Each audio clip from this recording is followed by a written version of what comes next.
As a kid, I prayed and said, God, please God, start this car. Everything around us was flattened, just flattened, a whole subdivision. 60 years ago, Alaska shook like it never had before or since. You couldn't stand up. It was almost nauseating. Buildings crumbled, roads destroyed. The land sank, water rushed in, and lives were lost. We went down 40 feet, and part of the house crumbled, and then half of the house stayed up. The wave didn't come in this far with a strong force like you'd imagine. Still haunted by the memories, the shaking, the sounds. Sound got louder and the shaking was just violent, just violent. You didn't question it as a child? We share their stories. It was just the circumstances you were dealt. So the history and the lessons learned are not forgotten. There was something bigger than me that told me to go home, and I did that. 60 years later, the Great Alaska Earthquake. March 27th, 1964, the second biggest earthquake ever recorded hits Alaska. Tonight we're going to hear from people who felt the ground move so violently that evening and changed their lives forever. We're going to look at why the earth shook so tremendously that evening and if it could happen again. We're going to start off with Michaela Clark talking to a person who was a young child in Turnagain Heights who watched and felt the ground slide beneath her family's home and into the inlet. Lynn Zach was not even 5 years old at the time, but the memories are burned into her mind. I'm standing close to where she was when the ground started shaking. Had I been back in my bedroom, I would have most likely been killed. A guardian angel watching over a little girl. My name is Lynn Zach, and I was approximately just shy of 5 years old during the 1964 earthquake. Remembering March 27th, 1964, like it was yesterday. We had just turned on the TV so I could watch Fireball XL5, which many Alaskans were watching at that time. Everything started shaking, and the coffee pot flew off the table, the goldfish bowl crashed to the floor. Looking for a safe place, her mom threw her under the kitchen table. The shaking got so intense that she grabbed me and she said, "We have to get out of here." It wasn't easy getting outside. The land was starting to split. She grabbed me and jumped with me onto a patch of snow. But it was too late. We went down 40 feet, and part of the house crumbled, and then half of the house stayed up. Zach and her mother were in the midst of the massive Turnagain Heights landslide. It was a very slow shift and drop that, it didn't take your feet out from underneath you. You could hardly comprehend what was happening. And when it was all over, you were down there and everybody else was up. She remembers being confused. I could look up on where the street was, and I could see people screaming and running, and I knew something was really wrong. And I remember saying to my mom, should we be crying and screaming? And she said, "No, we have a guardian angel with us. We are going to be okay." She doesn't recall all of the nearly 5 minutes of shaking, but the extent of damage was not lost on her. You're looking out over houses that have roofs sideways and, pieces of their house missing, and just almost like somebody put you in a blender. Eventually, people came and helped get them back to solid ground. Maybe could have gotten up that by yourself, but not a woman with a small child. It was a race against the tide to get valuables to a safe place. My dad eventually got there, and he must have grabbed things that you grab, like, your birth certificates and whatever important papers. Trauma of what she endured as a young child still plagues her to this day. If I'm in a place like Alaska or California where I know there's earthquakes, if there's any shaking that starts around me for whatever reason, my heart starts fluttering and I start to panic a little bit. But a strong faith has always been with her. When you go through something like that as a child. I'm sure my parents probably questioned it a little bit, but I didn't. I just trusted that we were okay, and we had that guardian angel, like she said, and somehow it was all going to work out. You'd never know it now, but this land I'm standing on used to be up that hill, and this is the same slope she had to crawl up to get to safety. Mike? Thanks, Michaela. Here in downtown Anchorage along 4th Avenue, the earthquake had some amazing impacts. Part of 4th Avenue collapsed, taking businesses along with it. Just down the street at the 4th Avenue Theater on the big screen, the movie The Sword and the Stone was playing, and Trish Schmidt was there. Just as Arthur was starting to pull the sword out of the stone is when the earthquake started. The film snapped and the emergency lights came on. The theater full of children got up from their seats screaming and running up the aisles while the power of the earthquake was revealed. The front rows, you could see them rolling in 4 to 5 foot heights going up and down in a roll. After 5 terrifying minutes, the shaking finally stopped. They left the theater and came down this part of 4th Avenue. Schmidt says as scary as it all was, she was glad she was in the theater and not in this part of 4th Avenue. Roofs were shaken down to street level and cars were swallowed by the road.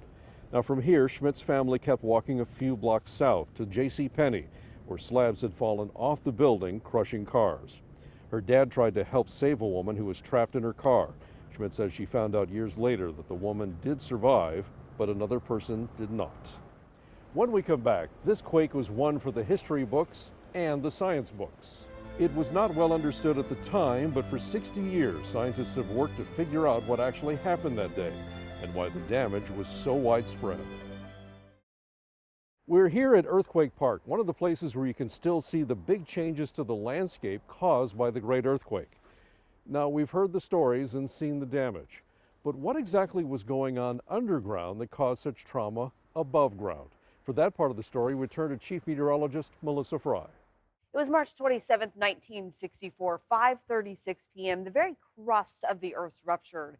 It was about 15 miles below Prince William Sound, the epicenter less than 40 miles southwest of Valdez and less than 90 miles from Anchorage and Seward. But that was just the beginning. Then, and still today, the Pacific Plate is diving underneath the North American Plate at a rate of just over 2 inches per year, a concept barely understood in 1964 when Alaska had only a couple seismometers and no GPS tracking. We now understand the Earth's crust ruptured from the epicenter another 500 miles, which took more than 4.5 minutes. USGS scientists explain this energy release is more than 1,000 magnitude 7 earthquakes combined. Now, as the friction between the plates caused the initial damage, it was above the ground that we could see that the land to the north sank, while the land to the south was forced up. That's the reason salt water instantly killed trees inland. But the rapid ground movement beneath the ocean was also the source of tsunami waves. A large tectonic tsunami propagated across the Pacific with impacts seen as far away as South Africa. Meanwhile, it was more than 20 landslides under the ocean that caused local tsunamis with waves as high as 170 feet. It was these local tsunamis that were responsible for 79 deaths, and the waves continued for more than 12 hours after the quake. The damage from the combined effects of the shaking, the landslides, and the tsunamis were widespread. The USGS reports 131 people were killed, 9 from the quake, 122 from the tsunamis. Communities across South Central saw major destruction, $311 million in damage at the time, which would have been billions in today's dollars. In the Turnagain Heights neighborhood of Anchorage alone, about 75 houses were destroyed. No water, gas, sewer, phone lines, or electricity for many. And in the first day alone, there were 11 aftershocks measuring 6.0 or larger. And for those that survived, everything changed. The tectonic plates beneath our feet are always moving, always changing, but that day, we saw movement that had never before or since been seen in the Northern Hemisphere. Mike? Now, the ground shaking caused tremendous damage all across the region, but it was the tsunami that took more lives. Michaela Clark spoke with Dan Kendall, who shared his firsthand account of living through the earthquake and the tsunami in Valdez. My perspective and experience is told from the standpoint of a 12-year-old. This is a boy that this is the biggest adventure that could ever come a young boy's way. That Friday, he went to the dock to greet a ship with two boys he knew from school. After a while, they said, well, let's play hide and go seek. And we did that for a little while, and I realized it wasn't hide and go seek, it was ditch Danny. As dinner time neared, he headed home, the boys staying behind. It was the last time he would ever see them. I walked home into the house, and the earthquake started. Within minutes, a tsunami was destroying Valdez coast. Kendall and a few of his siblings went into the street, splashing in the water that was far past the shoreline. We walked down basically till we got our feet wet from the water coming in. And that's kind of when we came to our senses and said, hey, we shouldn't be here. Not knowing he was witnessing a deadly disaster. The wave didn't come in this far with a strong force like you'd imagine. It came into town like an extra high tide and brought a lot of debris with it, and you know, there was nothing that wasn't touched by the earthquake and the after effects, the waves. At the time, the tsunami was wiping out the dock and taking people with it. I knew all of them. There were 33, something like that. And later, his mother asked him to take on a very tough but important role. She took me around to the family's houses to tell that I saw their dad or their son or their brother on the dock. That was probably the most emotional part of that day, completely. And it's still hard to look back at it today. The life of Valdez was right there at that moment. Treating this picture as a memorial. This represents to me the people that perished on that day. Reflecting on the moment. There was something bigger than me that told me to go home, and I did that. A 12-year-old, keeping his life just blocks away from where people were losing theirs. My Protestant friends always ask me if I've been saved, and I say, well, I was saved on March 27th, 1964 at 5:36 p.m. Across Prince William Sound, Alaskans living in Seward also felt the destructive power of the earthquake and the tsunami. Michaela Clark spoke with a man who was just a teenager at the time and, like so many others, was watching the kid show Fireball XL5 when the shaking started. When it hit, we just said, okay, just another earthquake. But it wasn't. Phil Richardson made it outside hoping for safety, but the quake showed no reprieve. It was almost nauseating. You could see the undulations of the ground as the waves were going through. You couldn't stand up. We saw avalanches on Mount Marathon come down. But that was just the beginning. The tank farm about a half a mile away burst into flames. It was a fire explosion more than it was a boom. It was scary because, you know, you think the whole town's going to burn up. A dark cloud of smoke billowing from the fire, the family knew it was time to go. When we got to the head of the bay, the tide was totally out. Had we had any knowledge of that at that time, that was a precursor to a tsunami. They were trying to get out, but the car stalled. We were waiting there, and then noticed the tsunami was starting to come in. As a kid, I prayed and said, God, you know, please God, start this car. And so then we started the car, and as the car started miraculously, and we peeled out of there. They took refuge in a school as tsunami waves came in overnight, the waterfront still engulfed in flames. From a distance, it looked like Seward was burning up because there was a ring of fire all the way around. Is this real? Is this really happening? Richardson and his family returned home the next morning as the town mourned those who didn't have the chance. Michaela Clark, Alaska's news source. Still ahead, we hear a lot about the tsunamis that hit Prince William Sound and Kodiak, but not many people know that a tsunami actually hit Anchorage after the earthquake. It came at 2 a.m. and it came on low tide, but it was pretty substantial. We take a closer look at Anchorages' future tsunami potential and what the chances are that we could see another big quake. As we remember the stories and see the images of how Alaskans were impacted by the Great Alaska Earthquake back in 1964, we also remember that the ground beneath us will shake again. Melissa Fry looks at why scientists are still studying that 9.2 earthquake today. The largest earthquake to ever hit the northern hemisphere struck right here. So what are the odds that we could see another major earthquake or another deadly tsunami? The odds are higher than you might think. We learned in 1964 just how devastating tsunamis can be for coastal Alaska, and that threat remains just as high today. Now, new research released nearly 60 years after the deadly quake and tsunamis shows for the first time Anchorage is also at risk of seeing a major tsunami. We need to get prepared, because if it's not going to happen during our lifetime, it will definitely happen during our children's lifetime or grandchildren's lifetime. Elena Suleimani has spent much of her career studying tsunamis and preparing Alaskans for their impacts. She joined other researchers to model the 1964 tsunami just in the last year, learning more about those deadly waves that were created. It came at 2 a.m. and it came on low tide, but it was pretty substantial. It was about 3 meters, which is like 10 feet high.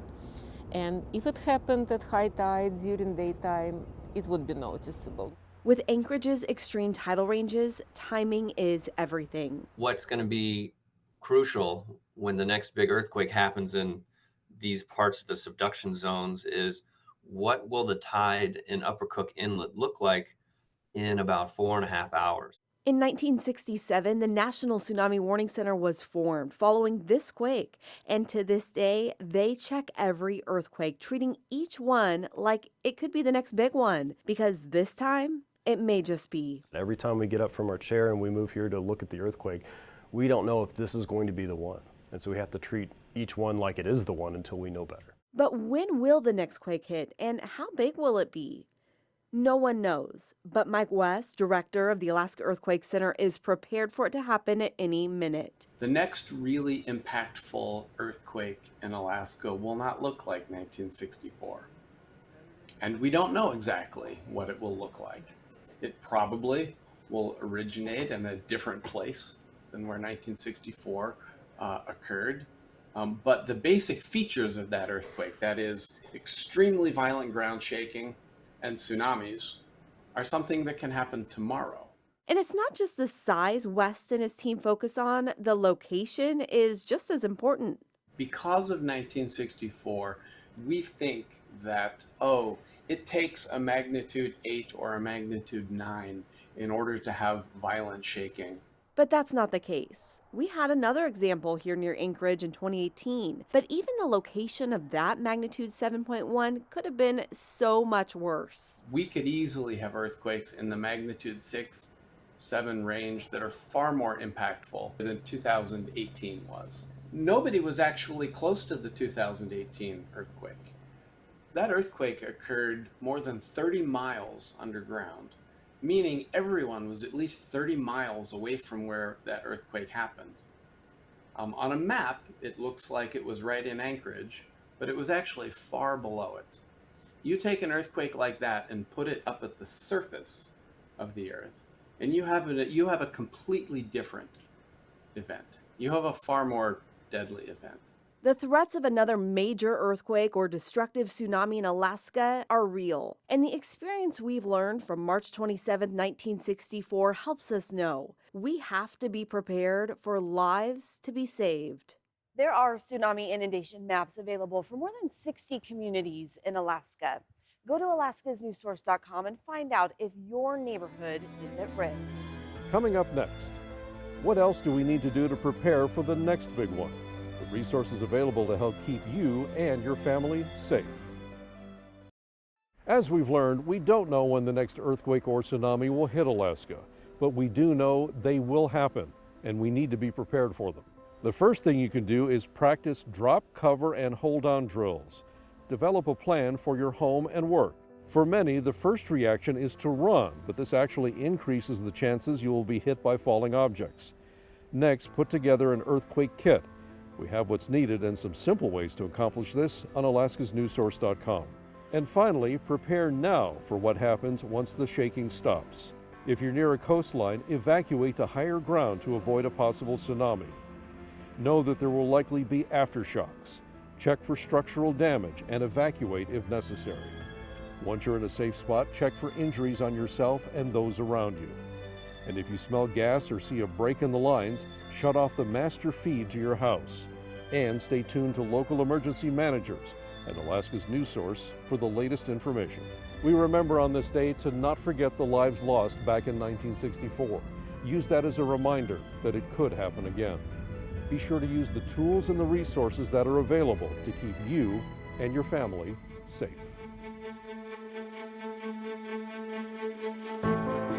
It's a clear event in my life that just changed dramatically.